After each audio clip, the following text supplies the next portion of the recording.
there are very few professions that are as gratifying as this. We are so fortunate to be architects. It comes with a lot of responsibility, but what else would we do?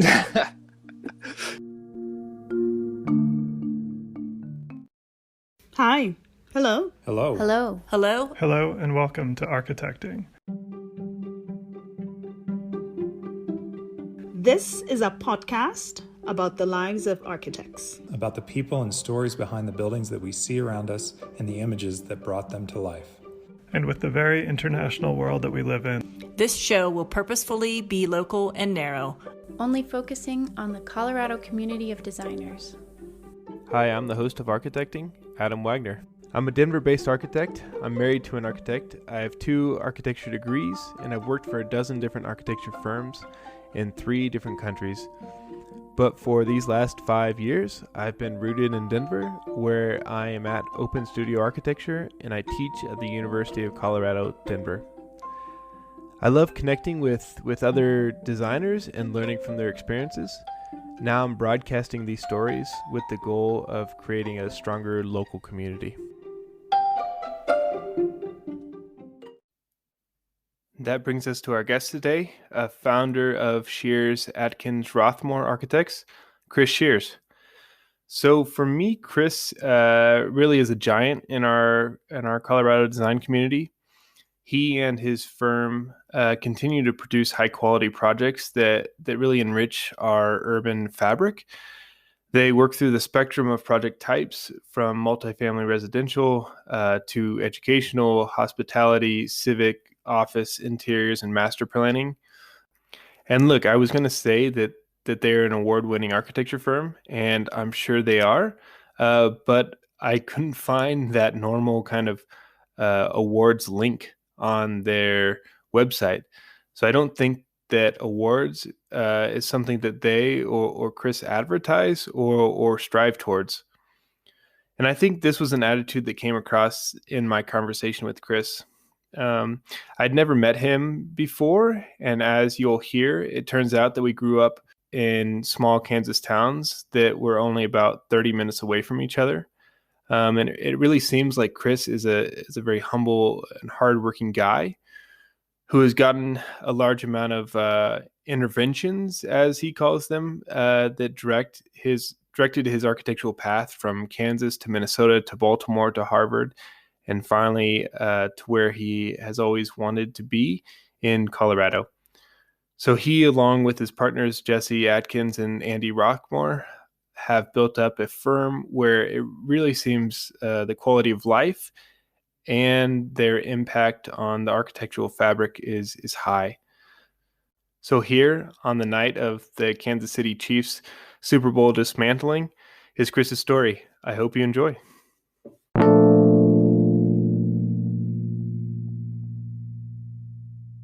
How interesting that we realized we had grown up 20 miles apart. This entire world, 20 miles apart, in 2 small towns in central Kansas. Gosh. I know. I thank you for coming on here. You're one of these guests that doesn't know me before this, and I got my good friend Adam Rude to connect us, and so we just connected a little bit over email, and it turned out our hometowns are 30 miles away. It was really very nice of Adam to make that introduction. He is, by the way, an extremely talented and skilled architect, and a really important person in our office. Yeah, he's a good friend. Before the pandemic, we used to beat up on each other in racquetball. Neither of us were all that good, but we would just try to hit it real hard at each other. And he had this frustrating way of coming back and beating me by a few points. But yeah. Well, yeah. So thanks for coming on. Thanks for joining. What's your day been like so far? What's a Friday in the life of Chris Shears? Well, I'm in the office, and very few other people are. So I always start with answering that question with a little bit lonely, because I'm happiest when everybody's in the office. But it's been quiet in a sort of a normal Friday in the office with Zoom calls and just the way that we're practicing architecture these days, which is fascinating, exciting, I think. Yeah. Because how many people do you have in the firm right now? It varies. I rarely know, actually, but it's between 55 and 60, depending on how you count. And we're in the process of adding a few future colleagues. So we're right in that range. I'm sort of a middle-sized firm, I guess, if not actually a smaller firm compared to a lot of firms. It's a nice size. It's a manageable size, and we have. I'm fortunate to work with an amazing group of people. That's what makes me happy. Yeah, I mean, but that does leave a pretty empty office right now, right? So how many people are in the space? Normal day. On a given day, it can vary between 3 and 7 or 8. And I wish more people could come into the office. I think every architectural firm is, of course, dealing with the same issues because those who are older have children who are grown and independent. We don't have daycare issues. We don't have school issues. We don't have the essentially homeschooling responsibilities. So I have that luxury of being in the office and have been in the office with the exception of just a few days since last March, which is very nice. I'm very happy. I'm always happiest in my office. Yeah, when you get used to it. Right. Yeah. Well, nice. Well, speaking of being happy, so I like to start off this show with a question people sometimes struggle with, but it's nice to kind of compare and contrast people. So, who would you say you are? What would be a 2-line bio for Chris Shears? A 2-line bio. Well, I'm a person who grew up in central Kansas, as you know, and have had a lot of great opportunities and have wound up as a husband, father, architect in a great city that I love. And I'm an architect that thoroughly enjoys what I do every day and have ever since I began studying architecture believe it or not, in the early 70s. Nice. Yeah, I like that. So let's talk about our shared motherland where you grew up. So you grew up in Hutchinson, Kansas, right? Right. Tell me a little bit about that. I mean, obviously I know about it, but tell us about Hutch and kind of your family and the beginnings there. Well, just like your hometown, McPherson, I think Hutchinson is just if you were just enlarged McPherson, that would be Hutchinson. Yeah. You have train elevators. You're on a railroad, mainline railroad. You're in the middle of wheat country. You are closer to I-70 than we were. But it's mostly an agricultural community that has a couple of larger companies that began there. Salt mining, groceries. The Dillon Corporation started there. My family was in highway construction, so I was always around engineers and very aware of construction. I was on a lot of construction sites as a little boy. I was always the little boy that was raised up onto an asphalt paving machine and riding in the lap of the operator. And I still think that the smell of asphalt is one of my great memories. But so I grew up in a construction family, but my father was a pediatrician. He was sort of the outlier in the family. And architects in Hutchinson, there weren't really too many architects, as there probably weren't in McPherson. So I was not exposed to that profession as much as I was exposed to other professions like,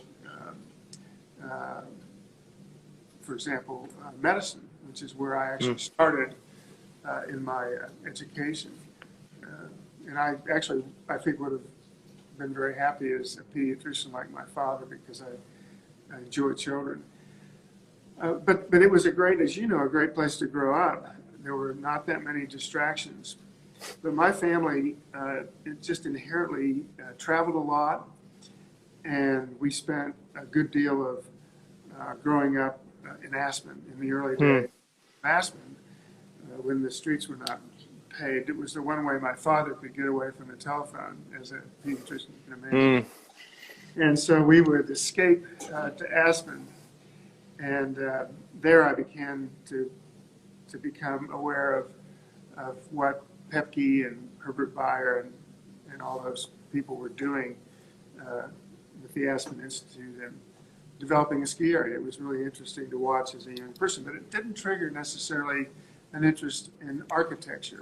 It triggered an interest in climbing, which became a passion for me at an early age. And I think I climbed my first 14er, which was Mount Harvard, when I was 10 years old. That's perfect. Yeah. Wow. So what do you think? I'm interested. Like, what do you think growing up in Kansas did for you? Kind of looking back architecturally now. I mean, I think you mentioned like the grain silos. I think also, with Hutch, the salt mines is such an amazing, like when you go down into the actual salt mines, it's such an amazing architectural space, but then the sort of flatness of Kansas versus the verticality of Aspen. I mean, yes, I think that it was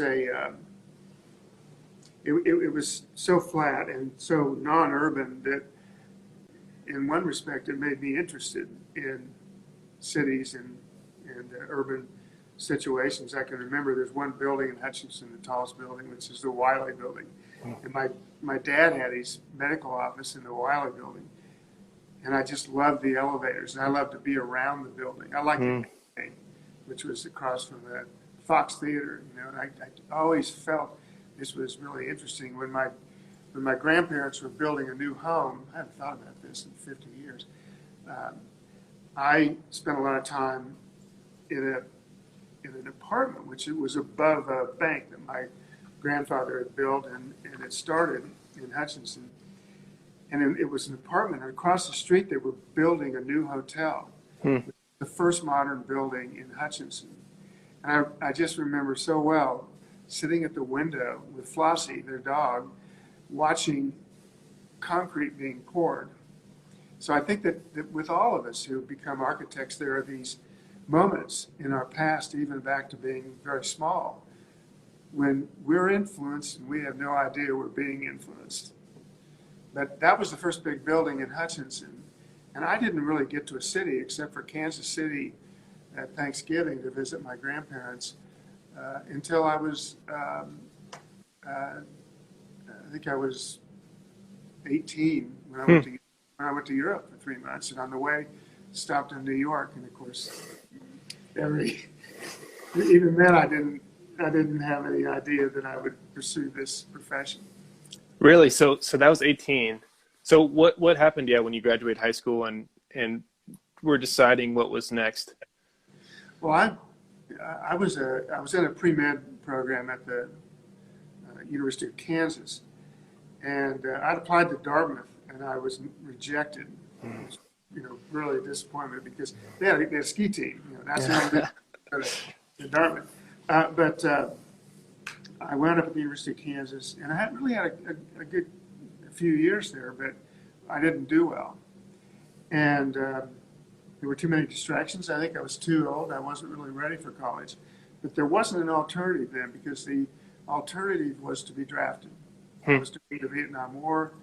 I had a low number, and so you really had to stay in school. But there was a point at which I realized that this was not what I should be doing, which was a real turning point. And on a climbing trip with my father in the Holy Cross Wilderness, we had a very candid conversation. And I had mentioned that I had an English course in the School of Architecture, which was Marvin Hall.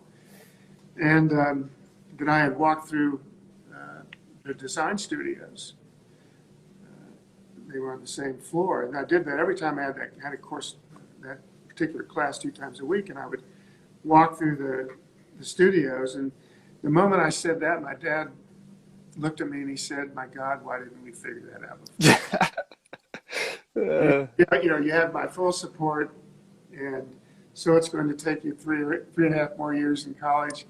Go for it. I then wound up at the University of Minnesota for an undergraduate 5-year degree. That's the short version of a long story. So, but how did you were inspired by KU's architecture school, but then you ended up going to Minnesota. What happened there? Well, the real truth, Adam, is that I did enroll that fall. I was running the mountaineering program at San Juan Western Camps. So I spent the whole summer climbing. Dad came in at the end, and we went climbing together, had our discussion. I was back in the University of Kansas program that fall. I just drove immediately to Lawrence, got in the program, and started. I had a professor, Curtis Biesinger, who worked for Fritz Benedict and Herbert Bayer in Aspen. What a coincidence. He and I became very close. I did really well. And at the end of, and KU was not the school it is now. It's an excellent school now. But it was sort of in some throes of disorganization. He asked me to come in his office, and he told me he wanted me to transfer. He said, "You're doing so well, and I think that you need to go to a better school." And I was shocked. I was just shocked. But that's what I did. I looked at schools mostly in the Midwest because I was, being a small town Kansas boy, I was a little bit leery of East and West Coast. And wound up at the University of Minnesota, which was wonderful. Rapson was the dean there. And the emphasis was on drawing and building models, and it was just absolutely a joyful experience for 3.5 years. So your dad was saying, yeah, that's where you should be going. You should be getting into architecture. And was it the same kind of spark for you? And then was it what you expected when you went to school? Was it just kind of kept going up, or? Well, I knew immediately when we had that conversation. In fact, the truth is we were both drinking out of a little glass of scotch because to sort of loosen ourselves up, because we knew this was an amazing opportunity for a father-son discussion. And so it was just so obvious because I had spent all my growing up years building things, everything from model railroads to a 13-level treehouse. And I had my own workshop and all my own equipment. I had my own skill saw when I was 12 years old, I think. And but so it was all so obvious. And I think often there are things in life where you just wonder, why didn't I realize this before? But from then on, it was fun, and it's been fun now for 50-some years or whatever it is. And it continues to be fun. And I think that's the great thing about this profession is that we do, for the most part, enjoy what we do. We have fun doing it. It's challenging, and that's part of the fun. But the other part of it, to answer part of your question, is I think one of the best ways to become educated is to be in an architectural program, because you do learn the hard way, the interesting way to solve problems. And that's so much a part of life. And I've often had high school students or young people in the office, and we always welcome them. And I always, if they're at all questioning getting into architecture, I always just tell them that if you don't eventually practice architecture, at least you have an education that has taught you how to solve problems, and you can take that anywhere. Right. Yeah. And you definitely have to work for it. Yeah. I mean, that education, that once you get through that, you can get through most. So you graduated from Minnesota, and then what was next? Well, I had another intervention. I was working for two architects. You're getting a kick out of this, isn't it? I was working for two great architects in Minneapolis. They were really the best younger architects. I had a firm of about 35 people, and I was fortunate enough to work for them while I was in school. They were also two of the most respected professors teaching studios, design studios. And James had been to MIT and Harvard, and Tom had been to MIT, so they had an East Coast orientation and knew a lot of people around the country, a lot of other architects. And they took me into the conference room and they said, Chris, we'd like to offer you a job when you graduate. This was just prior to spring break, my last year. But they said, but we'd like you to consider an alternative. And of course, what I'm thinking is, I just want to move back to Colorado, ski and climb. Work for Fritz Benedict in Aspen. That's nothing could be better than that. And they said, we will pull strings for you on the East Coast and make sure you have a great job and a great firm. So what could I say? So I spent my spring break when everybody else was going other places with a Kodak carousel with my portfolio on the East Coast, visiting architects that they had arranged meetings with. And wound up getting, the first offer was from R.T. Kell in Baltimore. The original beginnings of that firm, there were 60 people in that firm then, which is about the size of our firm. And they've, of course, become this huge firm over all this time. And so, I packed everything up and with a U-Haul trailer and drove to Baltimore and didn't know a soul. It was so exciting. So exciting. I got a letter from the Architects Collaborative about a year later, which put me in a really difficult position because I was doing well. It was a great firm. I was working on great projects, but Cambridge had been and Boston really had been my favorite stop on my trip, in addition to New York. And they sent me a letter and offered me a job, and a few weeks later I was back with a U-Haul trailer driving to Boston, not knowing a soul in Boston either. And wound up at the Architects Collaborative, which was, of course, Walter Gropius' firm. So that's so funny. So what was the firm in Minnesota? What was their name?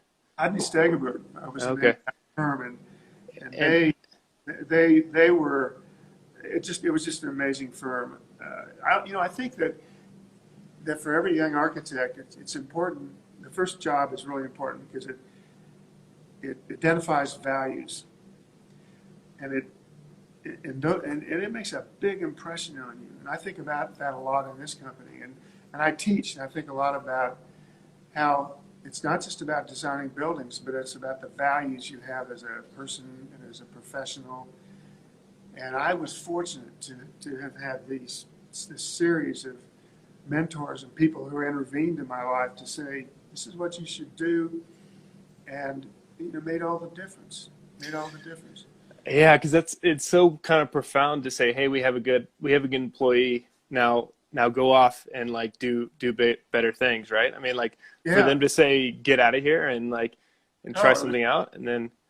So then when you went to the Architects Collaborative, was Gropius still there at that time? Or? Gropius had died just a couple of years before, unfortunately, but there was the residue, he left a lot of residue, yeah. It was there. Gropius was very, very much in everybody's minds, and as was obviously the principles of the Bauhaus. It was definitely a firm that did modern work. It had just recently been named the IA Firm of the Year. And it was just saturated with young people and people who were from all over the world. It was like a graduate school. And it was right in Harvard Square. And there are 130, I don't know how many there are now, 130 college students in Boston and Cambridge. And so it was a rich environment socially. And there were parties every night and excuses to do all sorts of things. There were lectures at MIT and Harvard, and it was just about as rich an environment as you could be in as a young architect. So how long was it before you applied there then to Harvard? I was at TAC for a number of years. Another interesting story is that one day, Walter Gropius' secretary, Soretta, was renowned, and she was respected as much as Gropius had been because she had been Gropius's secretary. And she walked in with a into my studio with this young lady who had just moved to Boston and who had been to secretarial school. And she brought this young lady back to my desk and introduced me. And I stood up like any gentleman would and looked at her. And I looked at Soretta, and Soretta sort of smiled. And I'd gotten to know Soretta pretty well. As I become acquainted with Lisa Gropius as well. She was still alive and still around quite a bit. And as they walked away, I looked at Betsy and I thought, I'm going to marry her. And 9 months later, I did. 9 months? Yeah. So wow. Gropius' secretary introduced us. But there was a sort of an atmosphere at TAC that was about collaboration. It wasn't just the name of the company. It was everybody worked together. It didn't matter how young, old you were, or what school you went to. It was all about just doing really good work every day, and long hours, and work all over the world. Which was, once again, it's just a really rich environment. And of course, in addition to everything else, I met my wife. But the question at Harvard is, it was another intervention. There was a bar underneath the Brattle Theater, which was the I've forgotten the name of it, the Casablanca. And anybody who's ever been in Cambridge knows where the Casablanca is. And there were a few architects I was working with who said, Shears, let's go have a drink. And we were at the corner table, and they all teamed up on me, said, you need to apply to Harvard or MIT. And I said, no, I can't do that. I said, I have a 5-year undergraduate degree. I'm very happy. I'm working at this great firm. Why should I do that? And they said, well, we just decided that that's what you're going to do. And I said, well, I'll never get in. I'll never be accepted. And they said, yes, you will. And it was relentless. So I put a portfolio together and submitted it. And 4 weeks later, I was accepted. And I have no idea what happened behind the scenes, but these were all MIT and Harvard graduates. And they, I think, probably pulled strings. And I'm embarrassed to say that. But that was the next intervention. So did you was it a question between Harvard and MIT, or was Harvard the? It wasn't, although I had thought about graduate school before that, and I was interested in possibly University of Pennsylvania because Ian McCartan was there. I was interested in large-scale land planning, and so I was able to actually put a program together at Harvard that was both land planning and architecture, and spent a lot of time with Carl Steinitz, who was a renowned Harvard professor, and still alive. He's an amazing guy. He was both an architect and a landscape architect, and one of the best educators, I think, in history. I mean, this guy was just amazing, and I learned so much from him. It gave me a different perspective and an interest in planning and urban design that I didn't have before. And I think when you go to graduate school, you need to complement what you have already done. Harvard had a 1-year MArch program, which three of my Minnesota buddies actually wound up in. But that was just 1 year, and that's not a long amount of time. I wanted a 2-year program. I wanted to really immerse myself in that whole experience. I did work part-time during those 2 years, but not as much as I had in undergraduate school. It was too demanding. Yeah. Really, So it was a lot of fun. Yeah. So was there the Master of Urban Planning that the GSD has now, or did you say you kind of had to put together a planning program? I was in a landscape program that I had, and I talked to Steinitz about this in depth. We had a lot of conversations, and once you are accepted to most graduate schools, I think you can then design your own curriculum. And I was interested in large-scale land planning, much like the McCargian overlay approach, where you would analyze every aspect of a large piece of property or a city, and then go through a very analytical process to determine what should happen there. And I was interested in that in particular because I did have in my sights moving back to Colorado. And I felt that that would be important because Colorado was not, at that time, as much of an urban environment. Denver was not much of a city then, Adam. It really wasn't. And I felt I could take that experience regarding land to Colorado with an architectural background and be involved in planning as much as in architecture. So that was the program I put together, and I took a course at the business school in development economics, and I took a course in the law school in planning law.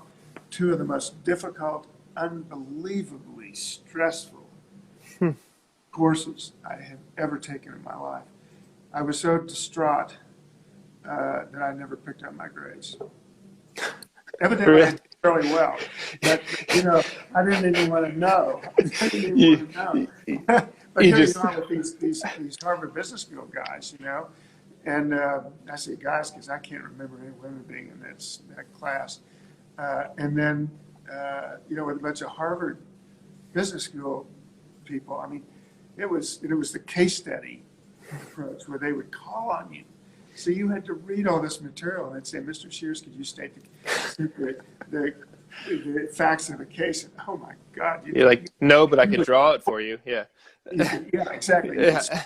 Sweat through those courses.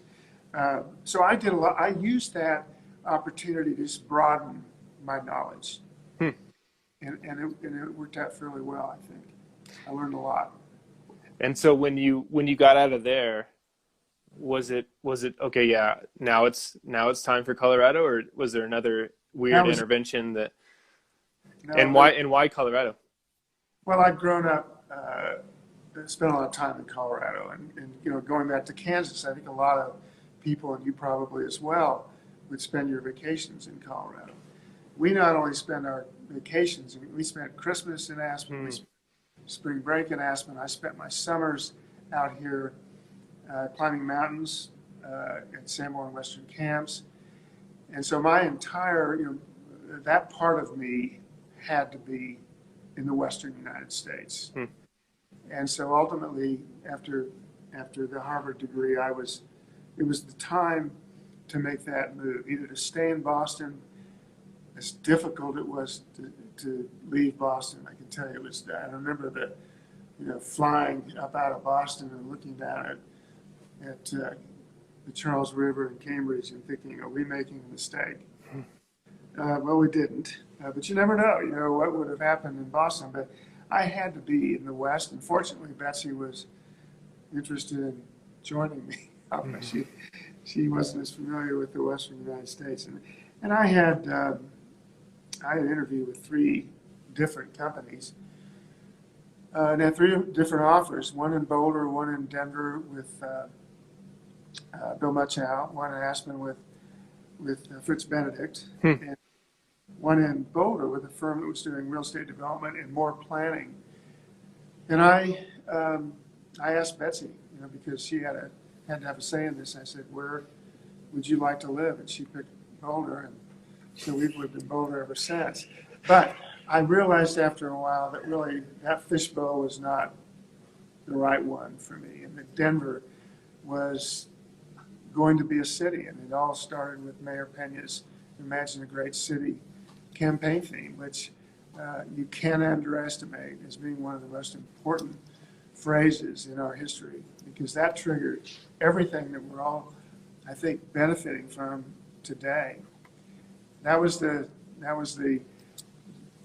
a campaign advertisement that I heard on the radio, and I literally happened to be in Denver that day, and I literally drove off to a side street and sat there and listened to it, and I thought, this is it.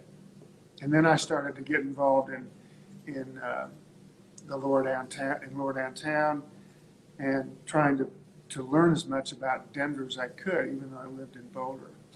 So when was that? When was that? That was happening?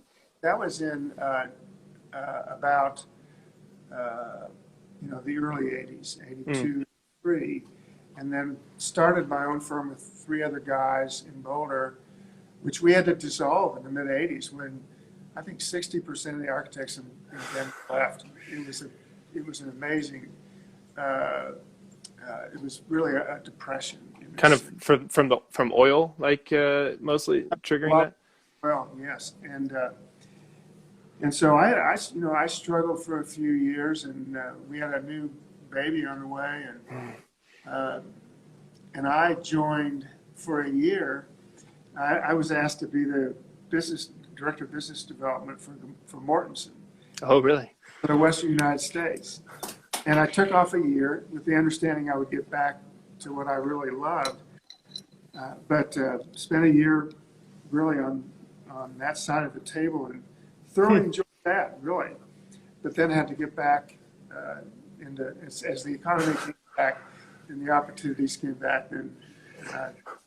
Wow. So you were at a firm, you quit there, started a firm with 3 other people, and then you quit there, went to Mortenson, a construction company. After a year, then quit, and then started another company? That's right. I was working with another architect, sole proprietor, James Leach. He's a terrific guy, he retired after a few years, but he and I began to move our attention to Denver. And in fact, we together designed Palace Lofts, which was the first new residential project in lower downtown, which sort of proved the market. All the other projects then had been adaptive reuses, and a couple of them had been Dana Crawford's projects, the Acme, the Ed Brooke, for example.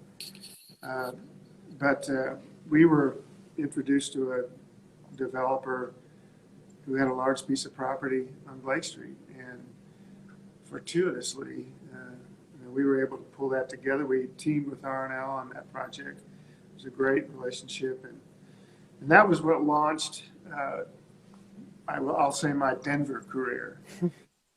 And I was much more comfortable with that.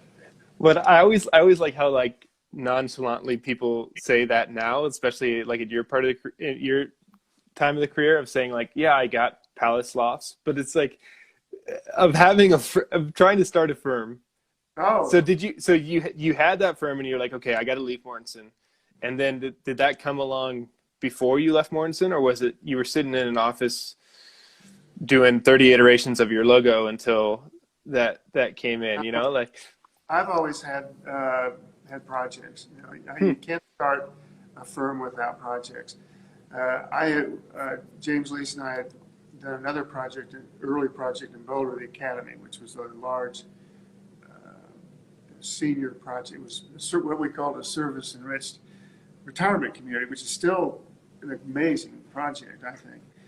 Adaptive reuse of the National Register property. And I've been president of Historic Boulder, and so I was fortunate to be selected to do that. I'm not sure why they ever did. I had no experience to do it, but it became a real success. And then, so that was a large project, and then Palace Lofts was a large project, and that just led to other work. But I don't think you can really intelligently start a new firm without a good deal of business. And then even much later, after James really retired, and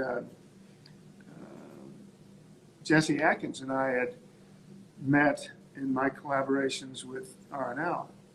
He was a young architect, fresh out of Michigan, and we shared the same values. Very talented, driven guy who can get more things done in a day than you can imagine. And we had just hit it off. And so we had a discussion one day, and to make a longer story short, is again decided that we would start a firm. I had two major projects, one in Ithaca, New York, and one in San Diego. The construction value was probably then in the neighborhood of over $100 million. So we spent the next year and a half or 2 years flying back between New York and San Diego. So we had all this work. So we started with a financial situation that was enviable. Yeah, because I think, it's interesting you say you can't intelligently start a firm without a project, but I think you're probably the first architect on this show that's had a project when they started. Most of them start by saying, I had a baby, it was a recession, I started an architecture firm, it was 252 days before I got a house. And so what do you think, what was your kind of secret then? Was it, I mean, you had such a varied kind of background with business and law and then construction, and I mean, so you're saying it's work? I mean, it was work. It was hard work, but it was also being comfortable with lots of different people and being able to communicate well. I've always been a sort of an outgoing person, and I have a lot of friends, and I thoroughly enjoy people. And I think it was a combination of that. Plus, I had done with Jesse and I had worked on a project in Boulder, a parking structure for the city with R&L when Jesse was in R&L, which was a huge success. And then I had done Palace Lofts, which evolved into a huge financial success for the developer. And I had a planning director in Ithaca, New York, call me and say, did you do the parking structure in Boulder? And I said, yes. And he said, I want you here in 2 weeks. We want to do one in Ithaca. And then a real estate developer in San Diego walked into the office and he said, did you do Palace Lofts? And I said, yes. And he said, I want to do one in San Diego. So we did that. And then he bought a piece of property and we did a 33-story point tower. That was a project. So we had, we just had, was it luck? Yeah. To some extent, I think a lot of life is. But it was also an awful lot of hard work. It was 12-hour days. And I started driving back and forth to Denver 30-some years ago. I actually enjoy that commute, by the way. But then it's gotten worse probably, but yeah. But then it was possible to begin to do projects in other cities, and that, because once you've done projects in other cities, you realize how to do it. You understand how to do it, how to affiliate with architects in those communities, how to get a grasp on the culture and the regional characteristics, the economics of those places. And that's something we've been successful doing in this office. Is we can go anywhere and I think do good work with a lot of effort. Yeah, because I mean, it had to be. So when did Jesse come on board with you? When? That's 17 years ago. Oh, okay. Whenever okay. that. It was actually just after 9/11, I think, and not the best time to start a firm, but we had the business, and we gradually built a business. We then we hired Kevin Hieronymus and Andy Rockmore and Dean Smith, and they're all principals and partners in the company right now. So the other trick to this, you've got to hire good people who share your values and are interested in working hard. They have to be good people, and those are four of the best people I know. Absolutely, you just can't find better professionals. And I can say as well that everybody else in our firm, when we hire people, we're very careful about not just the skills necessarily, not just their experience, but who they are as people. And I think that's how we've built a culture in this office that is enviable. And I hope that's true. It's certainly Yeah. but I think it is. And that's just the way we do things. So are you able to articulate those values and early on, and besides just the kind of hard work? I mean, what is SAR kind of? Well, that's well, that's a long answer. I think that the most important value is a humility and a desire to work with other people together, as teams. And I know that everybody talks about that, but I think we actually do that quite well. Those who we wouldn't hire would be those who are ego-driven, status-driven, who ask questions that aren't related directly to just being a good architect and doing great work for our clients. I think the other thing that is important in our office is that we're not about single buildings. We're about our city. We're about cities, other cities as well. We like to think broadly about a neighborhood, for example, when we design a building. And I think everybody in our office shares that value, that interest. And let's face it, it's fascinating. There's nothing more interesting than a city, and there's nothing more fun than working on a building for over a year and then watching it be placed during construction into a piece of property that will make a big difference in a neighborhood. Yeah. I mean, I think that's what's, it's interesting with your planning background. I actually kind of had the same approach after I went to Kansas State. I applied to Harvard for the master for the planning degree, and I didn't get in. I didn't have the friends at Harvard, so I had to settle for Yale. But I thought it was interesting that just being able to think about the fabric in a bigger way. But and so I can see that obviously kind of from what I know about you in the community, working on the kind of like River Mile and these bigger master planning kind of projects. So how do you guys work in the firm? Are you mostly at this kind of master planning level, and Andy and Jesse kind of like, do you section it off in that way, or how's it work? Not necessarily. It just sort of happens. I'll say that the more of the project management role and company management roles are with my 4 partners.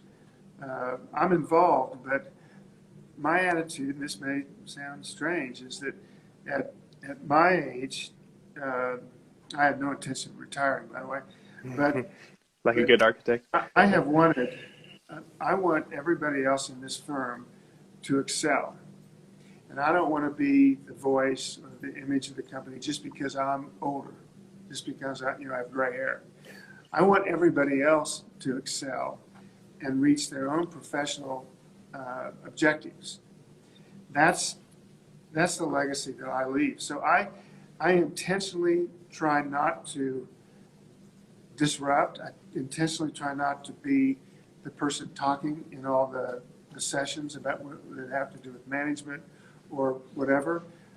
I want everybody else to grow and do that and have the luxury of saying they did it. So I try to take sort of a back seat and even on design. I will not dictate design. I will be involved in the design, just as with other team members. I'm much more interested in their thinking than my own. But at any given time, I'm involved, yes, in the larger planning projects, but I'm also always involved in a few architectural projects and have a general idea of what's happening on the other 25 or 30 projects that we have in the office at any one time. But that's difficult to do. Yeah. And I think the frustration that I have is that I don't know more about what everybody's doing, and I don't have, even in a smaller firm like this, I don't get to know everybody as well as I'd like to get to know them. But I want them to excel. I want them to do what they want to do and go home every night just really happy. You know, that's the satisfaction that I get. And that's why I teach. That's why I want to teach, and I teach a design studio every fall, which not surprisingly is about infill development. And infill, you know, it's about cities. And it's just a sort of a giving back kind of attitude that I have. Yeah. When did you start teaching there at CU Denver? I've taught now 3 years. 3 years, yeah. I tend to just continue to do that. And you're teaching it's the fifth studio of undergrad, right? Right. Yeah. Fifth studio. Yeah, I remember you hearing you coming in and kind of seeing the effect of that. I mean, I think again having that kind of master planning experience in undergrad is it's pretty powerful. And so what's the sort of I don't want to say like what are you getting out of it, but is it allowing you to further your own kind of thoughts and theories within design, you know? I think it definitely does. It's not why I do it, but right. It definitely expands my thinking. It's not unusual, for example, at least before this last fall when we were teaching in the studios, not unusual for a student to pull up a project on a screen just as a reference. And I would say, what project is that? Yeah. And they'd say, well, it's that, and it's here's where it is, and we'd talk about it. So I'd learn. And of course, there were a lot of situations where I would already know because I keep track of what's going on pretty well. But every now and then, you get this new idea from the students, and that's enriching. But I do it really because I think that architects, at the proper time, if they can, are obligated to teach. And I think another reason I do it is that it made such a difference when I was at the University of Minnesota to have almost the entire design faculty be practicing professionals. That won AI honor awards and were award-winning firms. They were very interesting, wonderful places to work. So the students would be in a studio with a professor in the afternoon, and they go work on building a model in their office in the evening.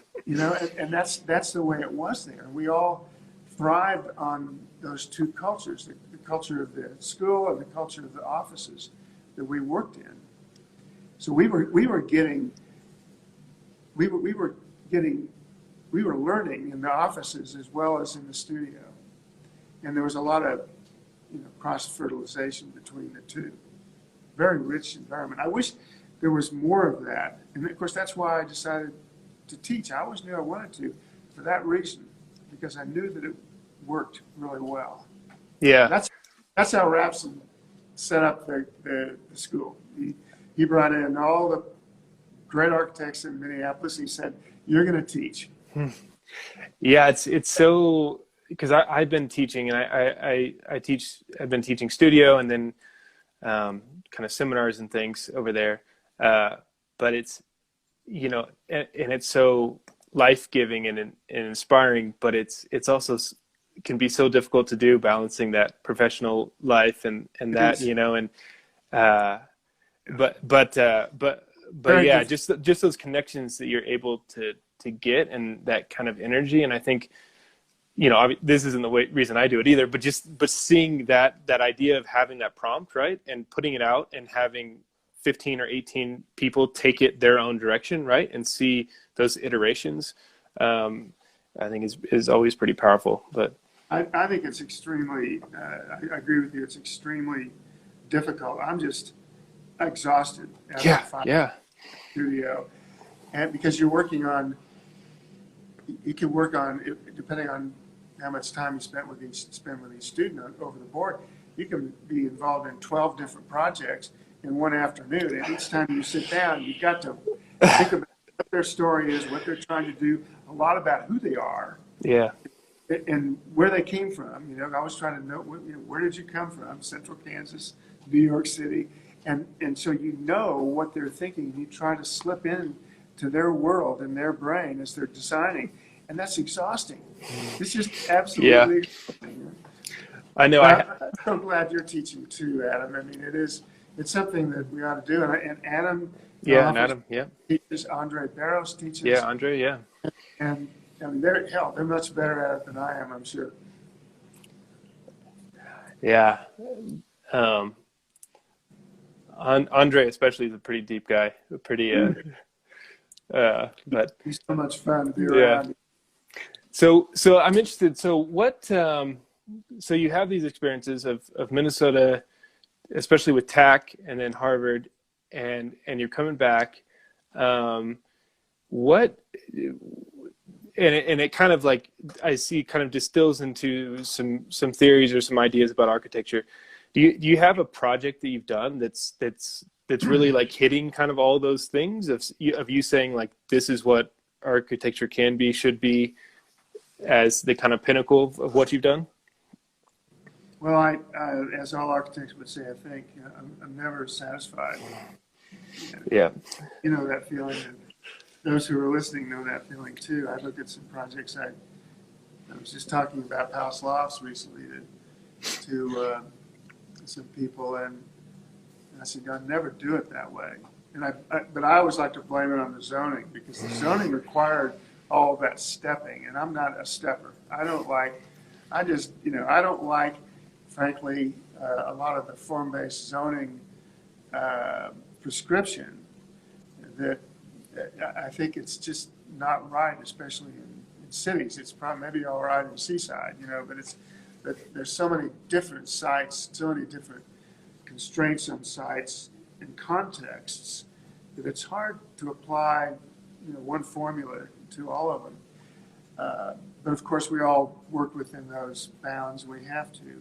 But so having said that, I think that one that that has sort of surprised me over the years, what people have said, is the addition to the flour mill, which, and the story there is that Dana Crawford, who I think I've known since a child, called me one day and she said, I need your help and I need it quickly. And in 5 days, I built a model. And that's exactly what's there. 5 days. And sometimes I use that as an example. We spend so much time on, in conceptual design and schematic design, and sometimes the first solution is just the one that works. And so Dana and I sort of laugh about that, but it's been I think that the test of a good project is, does it endure? And that project has endured very well, I think. Another one that I think particularly pleased with is that what's known as Pearl West in Boulder, which is an infill project. And I think I say that because it's a very sensitive infill project that was subject to an extremely rigorous entitlement process in Boulder, and somehow survived. And I see that as an accomplishment. Despite the fact that some people think that they've lost their view of the Flatirons from the end of the Pearl Street Mall. But those two projects, I think, are two that I'm very proud of. But I can look around at the wall that was in the conference room and be proud of a lot of these projects. And of course, when I say proud, I've got to include the people who were right next to me through the design process and through that entitlement process. It's not just the architects in this office, but it's the contractors and it's the city officials and it's all those people that together handle these very complex projects. It's not one architect. It's not even a few architects. And that's, I think, something else about our office. We recognize that there are a lot of people involved in each one of these projects, and they deserve to share the awards when they're given. Yeah, that's nice. I mean, I think it's interesting how you're sitting right now in front of a map of Denver, and I can kind of see when you're looking around, like just that feeling of having such an impact on the city and being kind of looking around there. And it's interesting you brought up Dana Crawford again, because she's obviously another person that's had like a huge, profound impact on the city. And I thought it was funny in our emails back and forth that you like grew up with her. She's from Salina, Kansas, the other town that's 30 minutes away from our hometowns. And yeah, really interesting about those three communities. Right. And I think, it's interesting. I don't know where I saw it, or maybe you said it, but just that like she called you for the project because you knew silos, right? Like because you had this Kansas background. Right. He knew that I knew about grain elevators. And so what does that mean? It means nothing. I mean, who's designed a grain elevator? They're slip formed. I'm sure you can remember growing up when they were building them. You see, they work all night. They never quit. They just pour, and the forms rise, and it's pretty interesting to watch. So no one designs those things. And I don't know that she could be influenced, but she knew that I understood the characteristics of the flour mill well enough to not try to exert a different kind of design philosophy with a building next door. And I mean, you couldn't do a postmodern building next door. You couldn't do necessarily a very modern building. It wouldn't have been right. Although I'm sure you could, But so what I did very quickly over the weekend was a building that was in some ways imitated, but also modern in its own way, and entirely concrete. So, yeah. And we just had so much fun doing that. And I remember the day that we were on site, and there was a coal train going by, and she said, some people kind of worry about the noise. And by the way, we'd always recognize that we'd grown up along mainline railroads. So you always hear the train whistle at night. It's very romantic. And she said, she actually used a four-letter word I will not use. She said, well, if they don't like trains, to hell with it. Speaking of the people who would live in this building. And if you're ever in that building and when the trains go by, it's really, you don't hear them. You hear the rumble, but it's like music. Every time I'm there and we're sitting in her living room, if the train goes by, I run over the window. I got to see it. But she's a remarkable person and is probably the most important person in Denver's history. She, of course, was active in preservation well before the Penny administration, but it was her work that made it very clear that preservation of buildings and neighborhoods were going to be a great part of Denver's future. Yeah. I mean, I think, of course, such a big impact there. But I think going back to the grain elevators, you say no one, or they're not designed, or no one's inspired by them, right? But towards a new architecture, Corbu is it's so central in his influence, and I think was. growing up, where we did, and I was not only from a small town. I lived outside the town, so it was like even less around. So I was in the country, and it was always the feeling of the horizon and of like the half dome was always so kind of profound, Right. and like that emptiness and that datum, right? And the thing that really breaks those was the silos, right? And it's kind of like, because of the absence of the rest of the kind of urban fabric, you're able to kind of focus on those more. And I feel like in that same way, the absence allows you to kind of focus and I think be a little more, or not more thoughtful, but it allows you to appreciate that fabric that then you're able to kind of build up or imagine. And I see that kind of with you. Yeah, it does. I mean, it's the if you think about the Midwest, you can't help but think about grain elevators. Another really interesting thing about where we grew up is if you fly over Kansas at a low, I've flown a lot in small airplanes across Kansas, and those are your reference points even as a pilot. You see the grain elevator before you see the development pattern underneath it.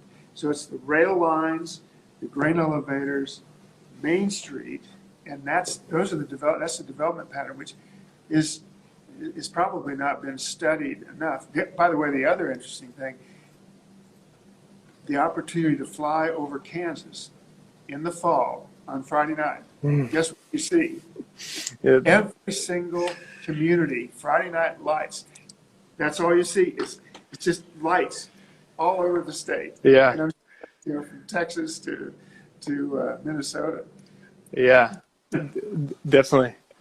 Yeah, that plays a big role. I was joking to you before that we're just kind of the ultimate rivals all the way through, because Hutchinson and McPherson were big rivals in high school, and then you went to Kansas and I went to Kansas State, and then you went to Harvard and I went to Yale. I'm just glad we're able to talk civilly together right now. But I do remember playing basketball in McPherson, and I was the shortest. I think I played 5 minutes, maybe in each game. It was almost embarrassing. I was so short. I do remember playing in McPherson, and I also remember the Harvard Yale games, and they were, as I said in my email, the largest cocktail party ever held. I mean, I can remember standing in the end zone with a bottle of scotch, just standing there. I mean, everybody just partied before and after, during and after. I don't think anybody ever watched the game. Someone asked me, "Well, who won the game?" I have no idea. Yeah, that's so funny. I had that same kind of experience, and you're only there at grad school for 2 years, and they switched locations, so you're really only there for one game, and it's but you probably had the same experience, like coming from Kansas State. We had a 60,000 person stadium, and then I go to this Harvard Yale, and I'm like, these guys look like high schoolers, but yeah, it wasn't really for the football, but for the experience. But you're fortunate, New Haven, in that whole experience. What a great place to be as well. I mean, here you are, a small town Kansas boy, ending up on the East Coast, just like I did, and going through the same, almost feeling intimidated, in the beginning, and then suddenly realizing, by golly, you could keep up with those people, and because students were from everywhere, you were all sort of in the same situation. Yeah. And you learned so much from other students, as much from the other students as your professors. Yeah, right. You have this sort of expectation of what a Ivy League is, and then you go and you realize it's really just people from everywhere that are very serious and work hard, I think. Yes. Yeah. Well, you had a question, I think, that you posed. What do you have any experience with famous architects? Yeah. And I do have one. What's the time? I guess we're way over time. But Frank Gehry came to us, one of my studios for a week. And we had a 1-week design problem. And this is, of course, in 1979. And he was very well known at that point. I don't think he was a star architect. No one used that term then. But he was extremely well known. And one of the most congenial, humble persons you'd ever meet, and so much fun. And just spending the week, and would work, till late at night. He'd be around, and then we'd go out and would walk over into Harvard Square and drink. And we just had this wonderful time with Frank Gehry for a week. And I remember once we were drinking, and we were, of course, in awe of this guy. And at one point, he said, "Oh, there was this article in this magazine, and they were talking about my work." And he said, "I don't know what they were talking about." He said, "They had no idea what I was doing or why I was doing it." And so that's how humble he was. But he was a lot of fun to be around. I have a lot of other architect stories, but we don't have the time to do that. We'll have to do a part 2 and go into those. My Frank Gehry story was we had a lecture at Yale, and I think he was doing it or somebody else, and I walked out of the bathroom and I about ran into this guy, and I looked down and it was Frank Gehry, and it was like I just instantly became tongue-tied, and I kind of like tried to shake his hand and like say, "Oh, it's nice to meet you," and he kind of looked down at my hand. I was like, "Oh man, I hope I washed my hands. I think I did," but he still shook it. But yeah. That is really funny. Just that, and you don't know what to do. I remember when I met a guy, Robert O. Anderson, who was he's actually the guy who was responsible after Walter Pepke for Aspen's growth and change and the Institute and Herbert Bayer and all that stuff, which is a big part of my life. And I turned around at an opening of Herbert Bayer's work at the Denver Art Museum, and I was looking straight at Robert O. Anderson. Yeah. And Betsy was standing next to me. I couldn't speak. I absolutely couldn't speak. And Betsy then introduced me. She said, "Oh, Mr. Anderson, this is my husband, Chris." Because she's saying like, "What are you talking about? This guy's no celebrity, and to us, right? It's it's a thing." But you're that guy now to some people, so. Oh no! I'm not. We're just small town Kansas. Small town Kansas boys. Yeah, you never get out. Well, right.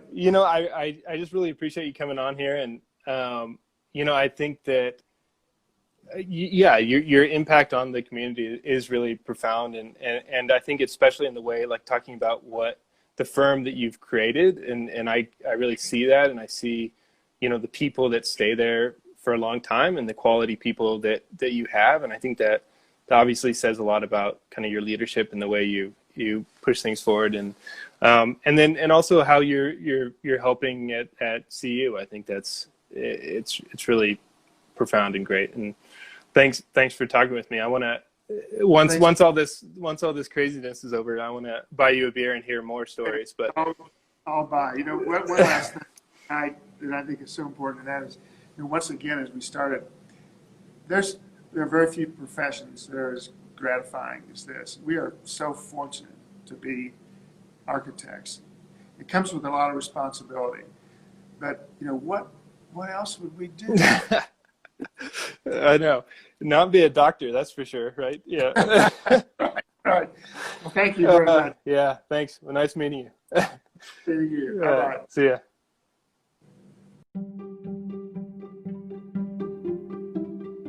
Thank you for listening to this week's show. You can visit architecting.com, that's architect-ing.com, to see images from this week's guest. And please rate and review the show wherever you listen to podcasts. Have a great week and keep connecting.